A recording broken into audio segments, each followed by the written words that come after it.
ዛሬ የአብይ አህመድ አገዛዝ የመጨረሻ ካርዶች በሚል ቀርበናል። እኔ ሚልኬሳ ሚደጋ ነኝ።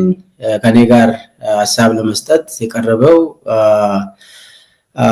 ባልደረባዬ ኢታና ሀብቴ ነው። እንታና እንደምን አለ? እንደምን ነው ሚልኬሳ፣ እንኳን ተገናኘን። እግዚአብሔር ይመስገን።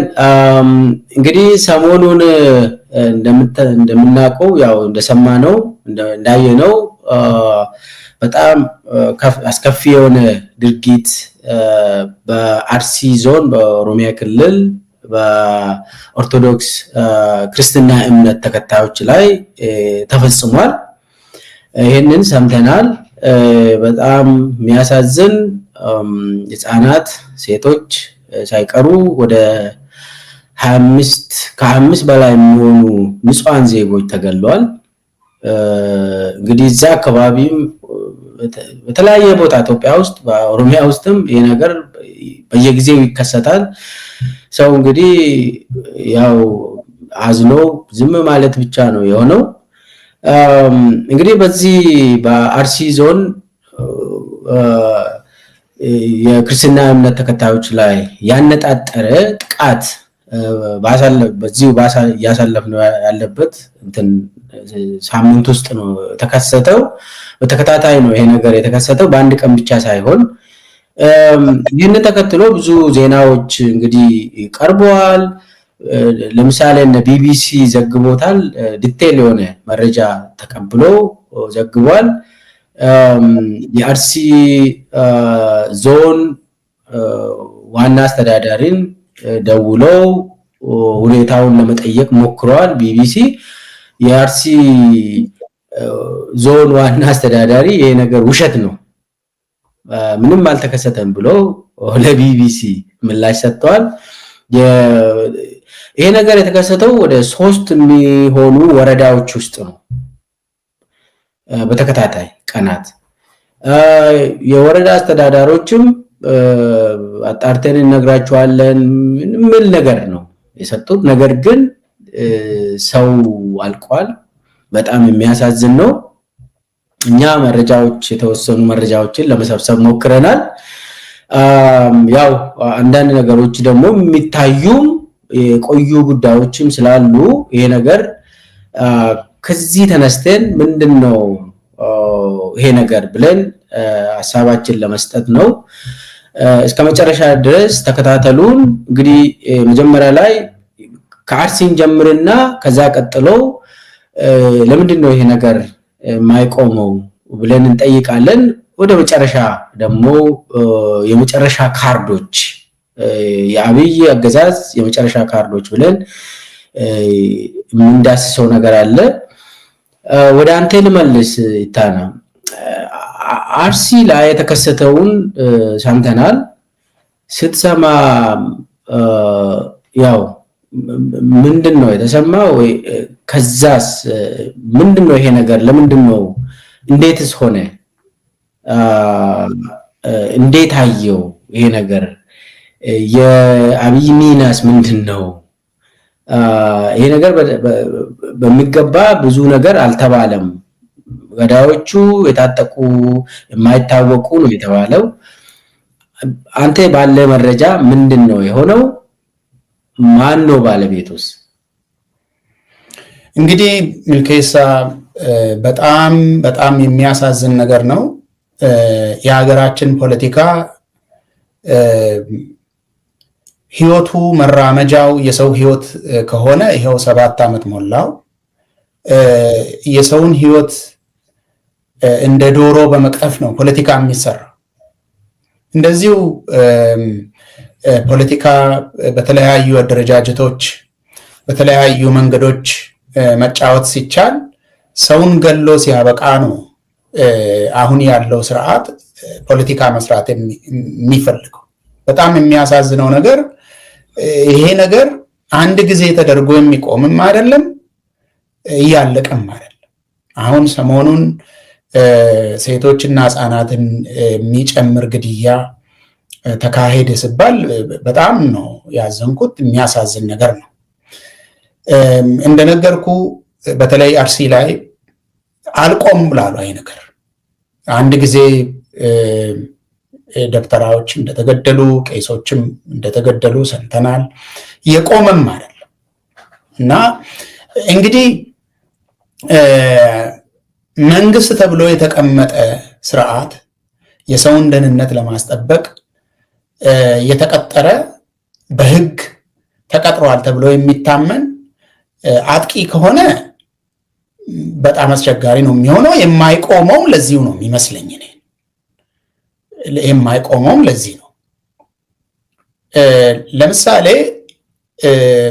እንግዲህ አንዳንድ ጊዜ የሚገደሉት ቀሳውስትም ስላሉ የኢትዮጵያ ኦርቶዶክስ ቤተክርስቲያን መግለጫ እንዳወጣች አይቻለው። የማይታወቁ ታጣቂዎች ነው የሚለው። ማን ነው የማይታወቅ ታጣቂ ብለህ ስትጠይቅ ደግሞ ከብልጽግና ዘንድ የሚሰጠው መልስ ደግሞ አለ። የነሱ ገና አፋቸውን ሲከፍቱ የሚያወጡት ቃል ሸኔ የሚል ነው። ሁልጊዜ እንደዚህ ነው የሚናገሩት እና የኦሮሞ ነጻነት ሰራዊት ነው የገደለው ብለው ነው የሚያወሩት። በአንድ በኩል ጨርሰናል የሉም ነው የሚሉት፣ በሌላ በኩል ደግሞ እነሱ ናቸው መጥተው ሰላማዊ ዜጎችን የገደሉት ነው የሚሉት። እንግዲህ ሁለቱንም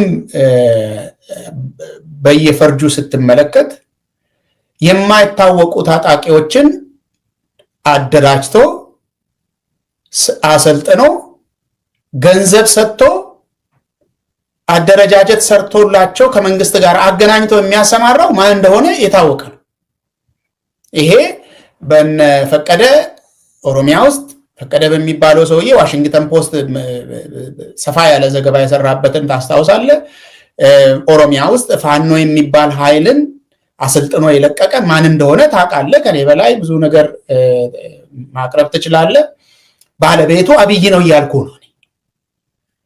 አብይ ነው ዜጎችን፣ ሰላማዊ ዜጎችን እየገደለ ማስደንገጥ የሚፈልግ። ኦሮሚያ ውስጥ ያላችሁ የአማራ ተወላጆች ወደ እኔ ካልተጠጋችሁ፣ የኔ ደጋፊ ካልሆናችሁ፣ በእንብርክክ እየሄዳችሁ እኔን ካላመለካችሁ እናንተን የከበበ አውሬ አለ ኦሮሞ የሚባል ሸኔ እንኳን አይደለም። እንደዚህ የሚባል መልእክት ነው ማስተላለፍ የሚፈልገው። ሁሉ ጊዜ እንደዚህ አይነት መልእክት ነው የሚያስተላልፈው። ዛሬ እንደመጡ አይነት ኦሮሚያ ውስጥ ዛሬ እንደመጡ አይነት አድርጎ ነው የሚያወራው። እሱ ከመጣ በኋላ ነው እንደዚህ አይነት ግድያ የተጀመረው። አልቆም ያለውም እሱ ከመጣ በኋላ ነው። ስለዚህ እኔ በባለቤትነት ደረጃ ስለጠየቀኝ እኔ ምርመራ ተካሄዶ መጥቶ ውጤቱ መሬት የያዘ ውጤት መጥቶ አይ ገዳዩ እከሌ ነው እስካላለን ድረስ እኛ የምናውቀው ቁጥር 1 ገዳይ አብይ አህመድ ነው። ይሄ ነው የኔ እይታ። ብልኬስ አመሰግናለሁ። እኔም ባለኝ መረጃና ከዚህም በፊትም የምናውቀው ነገር ስላለ በተለይ ኦሮሚያ ውስጥ ክርስትና እምነት ተከታዮች የአብይ ሆስቴጅ ናቸው። ኦሮሚያ ውስጥ የሚገኙ አማራዎችም የአብይ ሆስቴጅ ናቸው። ኦሮሞ አጠቃላይ ኦሮሞም ሆስቴጅ ነው። ስለዚህ የኦሮሞ ነጻነት ሰራዊት ሁልጊዜ ያው አሁን ተጠናክሮ ኦሮሚያ ውስጥ እየተንቀሳቀሰ ነው። ድሮ ደቡብ ኦሮሚያ ጉጂ አካባቢ እና ምዕራብ ኦሮሚያ ወለጋ፣ ማዕከላዊ ኦሮሚያ ሸዋ አካባቢ የሚንቀሳቀስ አሁን ወደ አርሲ ሄዷል።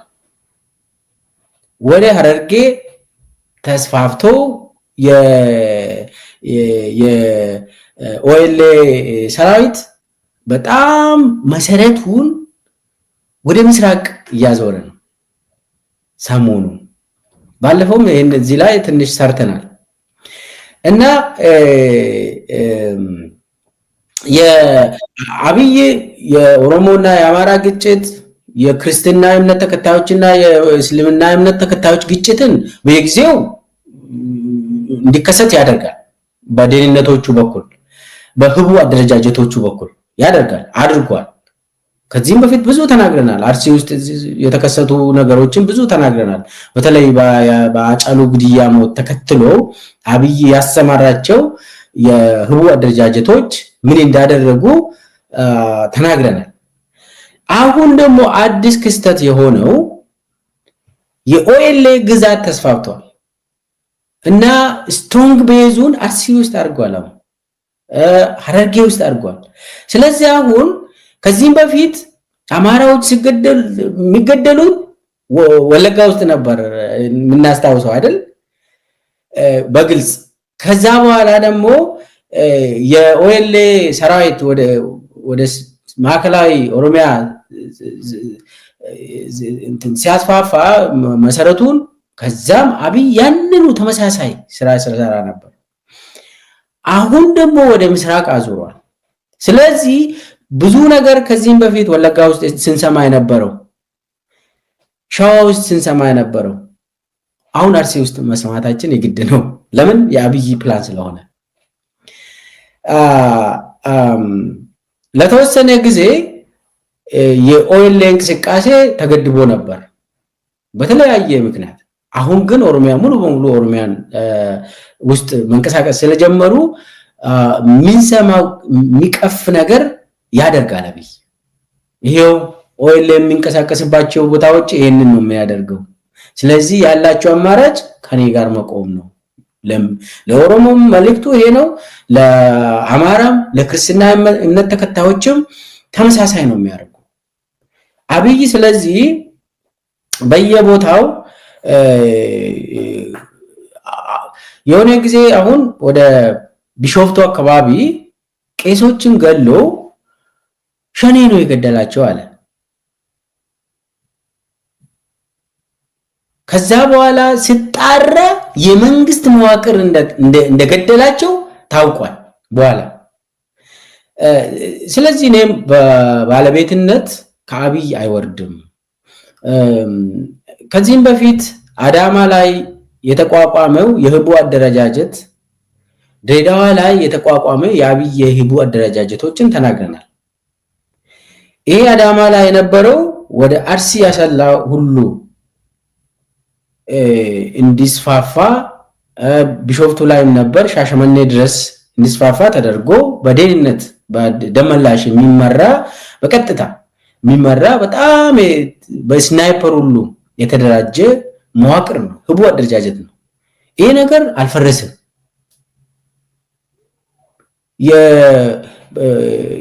የጀዋር መሐመድ ላይ ግድያ ለመፈጸም በሞክሩበት ጊዜም ካስታወስ ነው ክርስትና እምነት ተከታዮችና እስልምና እምነት ተከታዮች መካከል ጥል እንዲነሳ ተደርጓል አርሲ ውስጥ። ምን ለማለት በዛን ጊዜ ደግሞ ምንድነው የተደረገው? ይሄው ደጋፊ የእስልምና ጀዋር እስልምና እምነት ተከታዮች ብቻ ነው ያለው ክርስትና ከሱ ጋር አይደለም የሚል ኢሜጅ ለማስያዝ እና የሚገርም በቃ ይሄ ኮንስፓይረሲው የተሞላበት ድርጊቶች ተደርጓል በዛን ጊዜ። ስለዚህ አርሲ ውስጥ የሚደረገው ድራማ ብዙ ነው። አሁን ደግሞ እንዳውም ኦኤልኤም ወደዛ ስለሄደ ሆም ቤዙን ወደዛ ስላስፋፋ ኦሮሚያ ሙሉ በሙሉ መንቀሳቀስ ስለጀመረ ምንሰማው ጉዶች ይኖራሉ። ከዚህም በፊትም ይሄ በተከታታይ ሲደረግ ስለነበር ባለቤቱ የታወቀ እና አብይ አህመድ ደመላሽ ገብረ ሚካኤል ናቸው። አንተም እንዳልከው እኔም እሱን ነው የምጋራው። አሁን ከዚህ ተነስተን አብይ ኦሮሞን ከገደለ በኋላ ፋኖ ይላል። እስልምና እምነት ተከታዮችን ከገደለ ፋኖ ይላል። ክርስትና እምነት ተከታዮችን ከገደለ ሸኔ ይላል።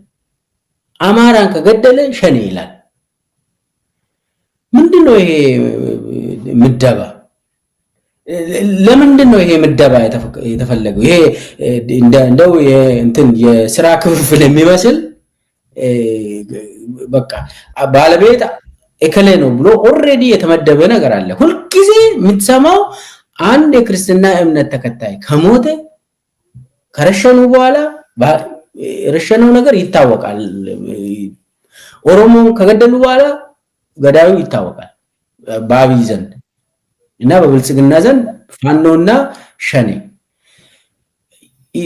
የፖለቲካ መልእክቱ ምንድነው? ለምንድነው ይሄ ነገር ፕሪዲተርሚንድ የሆነው? ሁልጊዜ ለምንድነው ቀድሞ የምናውቀው? ለምንድነው ይሄ ነገር ተመድቦ ህዝቡን በዚህ ሁሉ እንዲያምን የተደረገው? በጣም ጥሩ። መጀመሪያ ምልከይሳ አድማጮቻችንም ለምንድነው ከምን ተነስታችሁ ነው ባለቤቱ አብይ ነው የምትሉት ሚሉ ከሆነ ምናልባት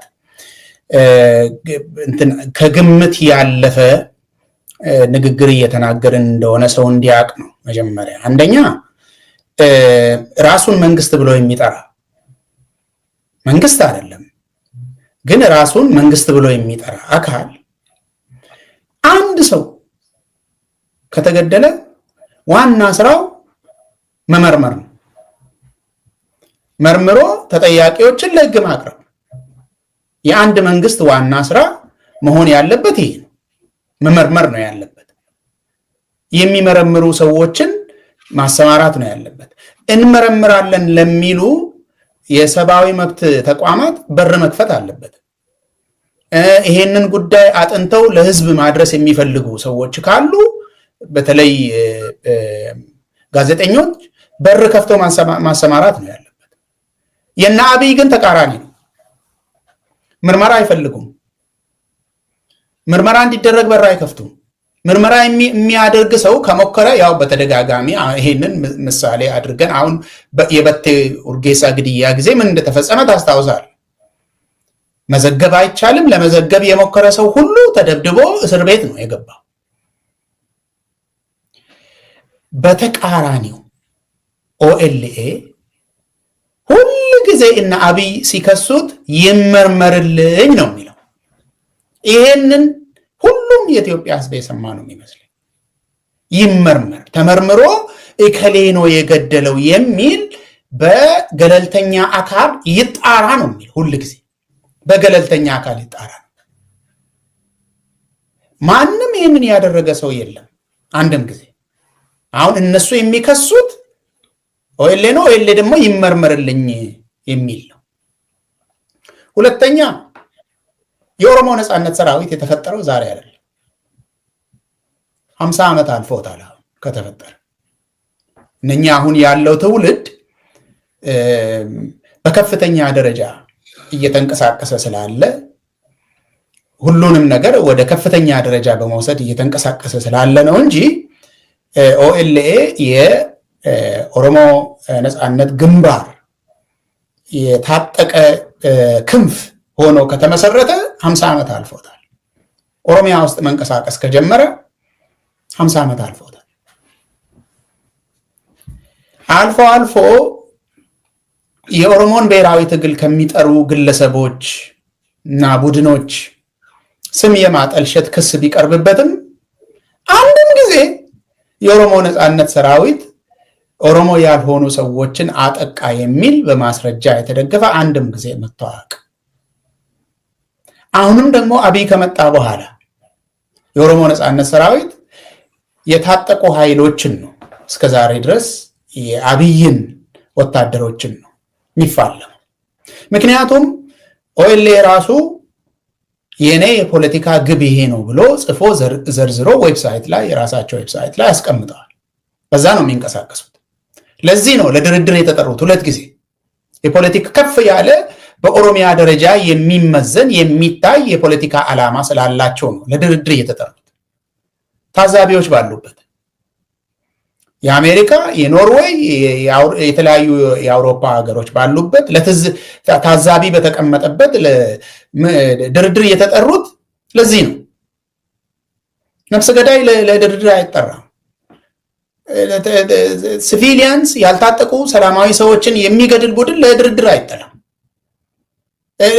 አሜሪካም ሌሎችም ለትዝብት አይሄዱም ቢጠራ የፖለቲካ ዓላማ ይዞ የሚንቀሳቀስ ነው ለማለት ነው። እነ አብይ ግን በማስረጃ የተደገፈ ያልታጠቁ ሰላማዊ ሰዎችን የመግደል ሪኮርድ አላቸው።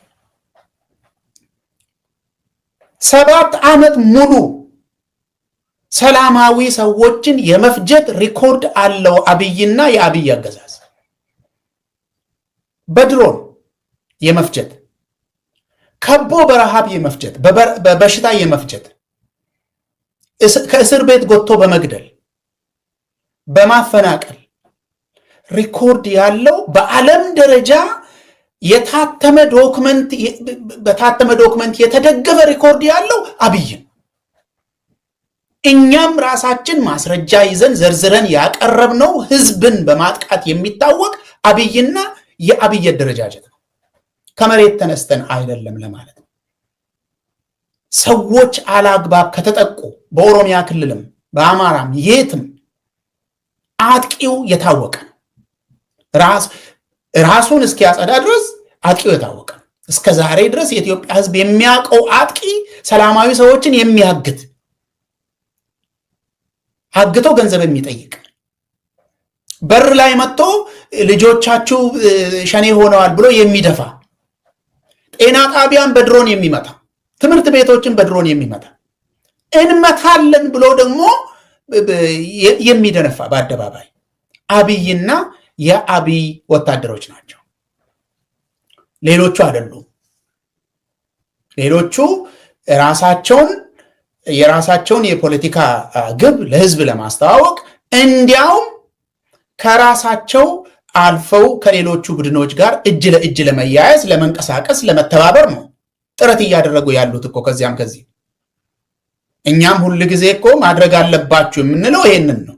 ይሄንን የመከልከል እርምጃ ነው የሚመስለኝ አሁንና አብይ ያደረጉ ያሉት።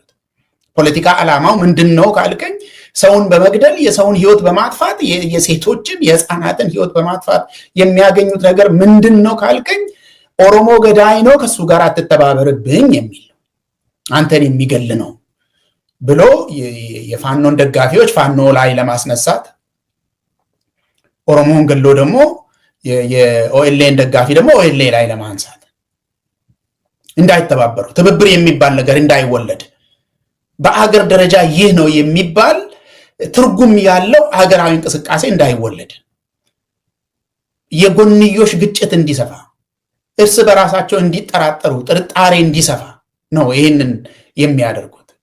ለምንድን ነው አልከኝ አንተ? ለምንድን ነው ኦሮሞን ገሎ ፋኖ ነው የሚለው? ከፋኖ ጋር እንዳትተባበሩ ነው። ራሱ ፋኖ የሚባል ቡድን አደራጅቶ አስታጥቆ ገንዘብ ሰጥቶ መሳሪያ ሰጥቶ ካምፕ ከፍቶላቸው ሽፍቶችን አደራጅቶ ለቆ ፋኖ ነው ብሎ ፋኖ ነው የገደላችሁ ይላል። የኖኖ ላይ የተፈጸመውን ባለፈው ተናግረናል። ሄዶ የፈለገውን ነገር ኦሮሚያ ውስጥ አድርጎ ይሄው ገዳም ሄዶ ሰውን ይገላል። ይሄ እንደዚህ አድርጎ ሸኔ ነው የገደላችሁ ይላል። ምን ነው ዛሬ የመጣ አስመሰሉት ኦኤልኤ። ከዛ በኋላ ደግሞ አማራን ሄዶ ገሎ ኦኤልኤ ነው የገደለው፣ ኦሮሞን ገሎ ፋኖ ነው የገደለ። ይሄ የሚመዘዘው በዚህ ሰዓት ከተፈጠረው የአብይ አህመድ የፖለቲካ ጭንቀት ነው። የፖለቲካ ጭንቀት ተፈጥሯል።